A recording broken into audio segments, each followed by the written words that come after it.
Hello and welcome to Link Ahead, the City of Dublin podcast. Well, we are so excited for Independence Day here in Dublin. And guess what? So are our residents. Our tables sold out in a matter of days. And that was the fastest since 2018. And we have to give credit to the monster lineup this year. 38 Special and Kansas. Absolutely, Lindsay. Never fear. If you didn't get a table, there are still wristbands available for general admission. And we have to say, you don't want to miss this. I mean, we're ready to rock the night away with the man, and we're ready to make that happen with our guest today. So please welcome co-founder, lead singer, and guitarist for 38 Special, Don Barnes. Welcome to Link Ahead. Thank you. I'm glad to be here. How's everybody doing there in Dublin? We are getting excited. We're ready. We are ready. So we talked to Kansas frontman Ronnie Platt a couple weeks ago. First, how did this tour, how did this come to be? It was from last year. Our agent, William Morris Agency, they said, well, we're going to have to do something special for the 50th anniversary. And so they put some package tours together. So we ended up, I think it started out like 15 cities, and then it kept adding more and more, and tickets were selling. We're like, well, now it's up to 30 cities. So, we still do 100 cities a year, but that particular portion of it is Kansas, 30 cities. But they're all a bunch of great guys, and they really come in, they throw down, they play all the great songs and everything. But great guys to hang out with. And, yeah, if I was going to tour the country, I think Ronnie Platt would be one of my top people to do that with. He was a lot of fun. Super upbeat. Ronnie is a great guy. I listened to it again, and I just was laughing. He's so funny. He's always cracking jokes and stuff like that. So he's a Chicago guy. Yeah, yeah, you mentioned that. Yeah. So not far. You said you play more than 100 cities a year, and we found several great quotes from you, and here's one. You say, we never wanted to be a band that had maybe gotten a little soft. We're a team, and it's an unspoken rule that we don't slack up, we stack up. What a quote. So how do you keep stacking up year after year? Well, we've always looked at it as a team, and a team of musicians can be like factions of each other, but we went out there as a team every night, and it's kind of an old coach term. All right, guys, this is a win. You got to be winners here tonight. We don't slack up. We stack up. We go out there and win 100%. So we've always kind of carried that unspoken rule that we walk out on stage and we have, luckily and fortunately, we have a catalog of hit songs that we just bang them up against each other and take them for a ride. We take them through all the history of the band, everybody through the MTV years and just, everything. So my sound guy, John, he says, sometimes I got to turn it up louder because the crowd is singing louder than you are. So not a bad gig, huh? It's a joyous occasion. It's a real celebration of that brotherhood that we've had all these years. So people can feed off of that too. They see that we all still like each other, which is pretty rare after all these years. Right. All right, let's talk about that ride that you've been on with 38 Special. So together for 50 years, sales exceeding 20 million units. And since 1976, the band has released more than 15 albums. So Don, what is the secret to 38 Special all these years? We were all young boys with a dream, just like anybody else. We had day jobs way back there in the 70s. And, Donnie Van Zandt, who's still my partner, he and I own the trademark. And we played I've known him since he was 13. Wow. So we played little teen club bands and dance bands through the teen years. But we came from Jacksonville, Florida. So and Jacksonville's a Navy town. So there's 4 naval bases there in Jacksonville. So everybody who came from that area, people think was in the water or something. But Dwayne Allman, Greg Allman, Ronnie Van Zant, all the Skynyrd guys, Molly Hatch, everybody at 15 years old played sailors clubs. They played all the cover songs of the day at a young age, and it afforded us an opportunity to learn the foundations of songwriting. We had to go to the practice in the garage or somebody's living room or whatever and learn the new songs of the day, Young Rascals and Three Dog Night and all those old guys and playing for sailors. We were underage, we cover songs and they're out there, 22, 23, they're drinking and fighting and everything, but kind of like the Liverpool of the South. Liverpool was a port town as well. And that's where all the Beatles and all the groups came from because they had that absorption, I guess, of all the cross section of styles of music and everything. So yeah, I guess we all owe our careers to the Navy. Well, making music has changed a lot over the last half century. What's been good about the changes and what's challenging about them? There's been some good ones. I mean, the fact that social media, you're able to reach out to more people and branch out, and just from a click of a button, you know, you get it around the world. The MTV days was a real plus. We were the 13th video on the first day of MTV. Wow. Hold on loosely. Of course, you fail so many times. Getting back to the learning cover songs and everything, you learn the structures of songwriting, and you get a little cocky after a few years of doing that. You think, oh, I can write my own songs. And that's when you go starve for the next 10 years. So it's not something I highly recommend, but you do learn the process and you fail. And I've said before, you can write 500 songs and maybe publish 50. And of those 50, 7 or 8 hit songs, 10 songs, if you're lucky, you know. So I tell these young guys, I said, you know, I don't really highly recommend it. I don't mean to sound discouraging, but it's a tough road. You have to sacrifice everything. You got to sacrifice holidays and anniversaries because you got to rehearse. You got to be down there every day. We were at day jobs, and we'd all pile in an old rusted out car with bald tires, and we go out to this little shack because you get the cops called on you and playing in the garage. So we'd rent someplace $50 a month and pool our money to have something. Anyway, so I tell guys, have a good time on the weekend, play with your buddies, have a beer together, all that. But when you start trying to pay your bills from it, that's when it really gets tough. So you have to be about 5 steps ahead of yourself all the time. You have to have songs written. If you get a record deal, most people think, oh, they got a record deal, they've made it. No, that's just the door opens for you to play in the big leagues. And if you can't deliver in the big, they're going to send you back to the clubs, you know. So it was a pretty daunting task and pretty fearful. I mean, it's one of those things you start questioning, what am I doing with my life? Well, I say you've done pretty well for yourself. And hey, you mentioned having the cops called on you, and I read something about, is that how you got the name for your band? That Tell us the story about the shack out there in North Florida. Of course, we had rented other places. One of them was funny. You're looking for some back room you could rehearse in, and when the place is closed, if it's a storefront or whatever. And there was one place called Johnny's Barbershop, and he ran a whole barbershop business during the day, but he had a back room that we would load in and rehearse, and then we'd have to take all the equipment out before he opens his shop. Well, he'd come in his shop, and all the bottles are rattled off the shelves and everything. Oh, no. Try to break in or something. But this one we found out Ocean Way. It's middle of nowhere out there. And we had been out there about a couple of months, and we had shoveled all kind of garbage out of this place because it's $50 a month. It was condemned building basically, but it had electricity. There's no running water or anything. So we had a big tractor chain going through the door and then drilled a hole in the cinder block and locked the tractor chain so no one could get in there. So as irresponsible as we were, somebody lost the key to the lock. Oh, no. And, we were just young and dumb, you know. And so all the windows were boarded up, but there was this window up, it was a 2-story building. There's a window above the first floor. And so we were in there blasting some cover song or something, and we stopped playing, and we could hear banging on that big vault door. We didn't have a key to it.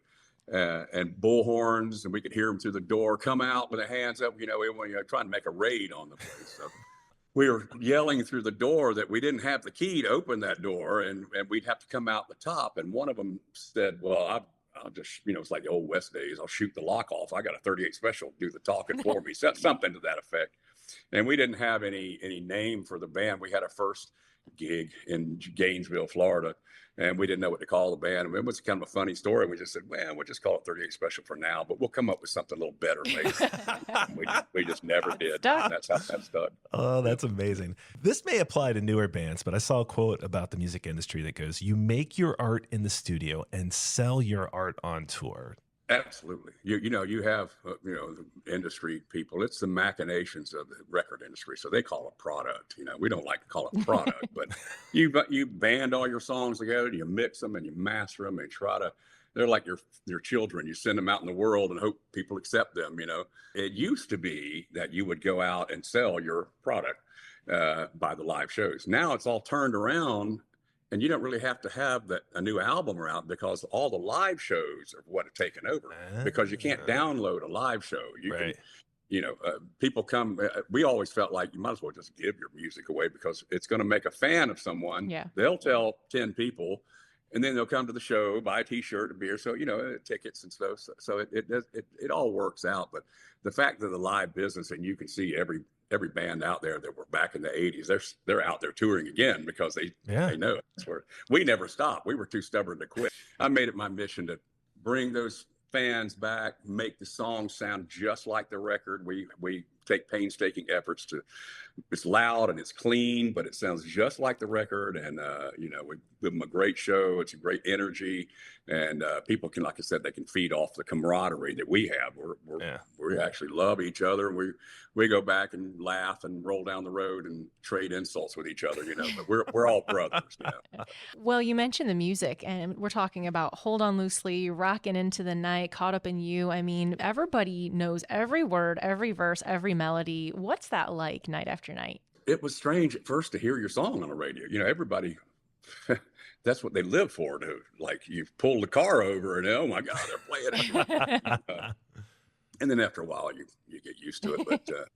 But each song that most people don't realize, that every one of those songs came from true life experiences, and that's what you have to do. We learned that from Ronnie Van Zant, from Lynyrd Skynyrd, that he put his life into songs, and he would tell us back then in 76, 77, he said, stop trying to be a clone of what's already happened before you. You're just copying Marshall Tucker and Skynyrd and all that.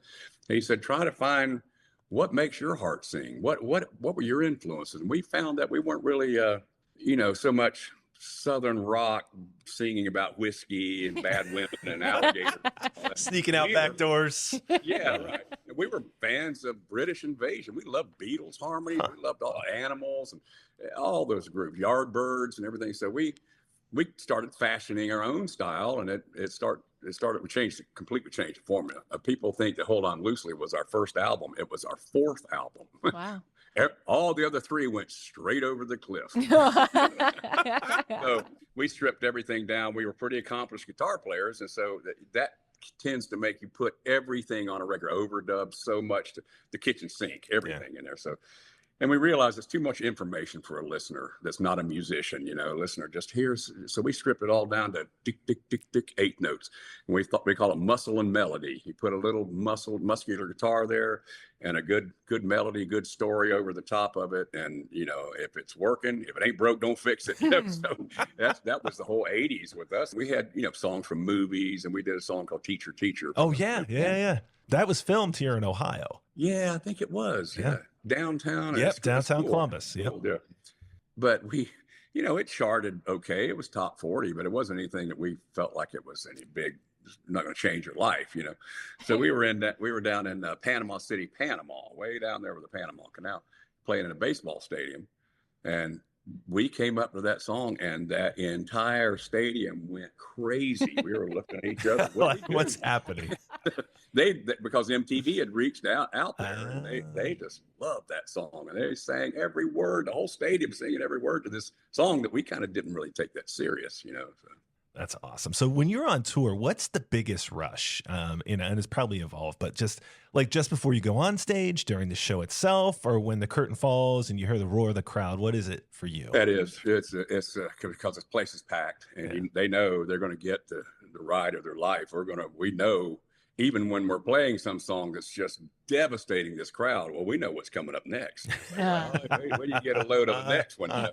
So it is, again, back to the young boys with a dream, that feeling when those lights go out, and we have a big intro with helicopters and the spotlights going around and all that, Flight of the Valkyries is the theme that has us coming on.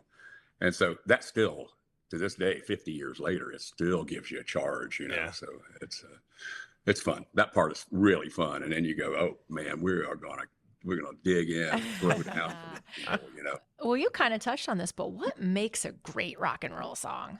You got to have elements there. Again, back to the early days, you started learning about these elements. You have to have a beacon. A lot of people don't realize that there's an intro to a song. If it's really a hook, you can have the hook start off right at the bat. The new album, by the way, is called Milestone, and you got to have a beacon. You got to have something that shouts. It's like a horn, it's announcing your presence.